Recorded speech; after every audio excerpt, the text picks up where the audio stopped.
We had just moved into a little ranch house in the suburbs. Storybook neighborhood. Quiet, friendly neighbors, picket fences, the whole 9 yards. Suffice to say that this was supposed to be a new start for me. A recently single dad and my 3-year-old son. A time to move on from the previous year's dramas and stress. I viewed the thunderstorm as a metaphor for this fresh start. One last show of theatrics before the dirt and grime of the past would be washed away.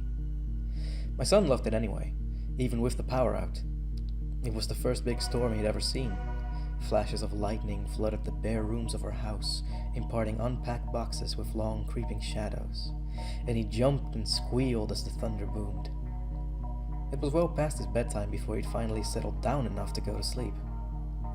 The next morning, I found him awake in his bed and smiling. "I watched the lightning at the window," he proudly pronounced. A few mornings later, he told me the same thing. "You're silly," I said. "It didn't storm last night. You were only dreaming." "Oh." He seemed somewhat disheartened. I ruffled his hair and told him not to worry. There'd be another storm soon. Then it became a pattern. He would tell me how he watched the lightning outside his window at least twice a week, despite there being no storms. Reoccurring dreams of that first memorable thunderstorm, I figured. It's easy to hate myself in hindsight.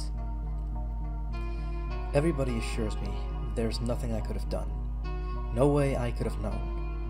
But I'm supposed to be the guardian of my child, and these are useless words of comfort. I constantly relive that morning, making my coffee, pouring my milk over my cereal, and picking up the newspaper to read about the pedophile local authorities had just arrested. It was front page stuff. Apparently, this guy would select a young target, usually a boy, stake out their house for a while, and take flash photos of them through their window while they slept. And sometimes, he did more. My stomach sank as the connection was made. At the time, it was merely something from a child's imagination. In retrospect, it's the scariest thing I've ever heard. About a week before the predator was caught, my son came up to me in his pajamas. "Guess what?" he asked. "What?" "No more lightning at my window." I played along. "Oh, that's nice. It finally died down, huh?" "No. Now it's in my closet."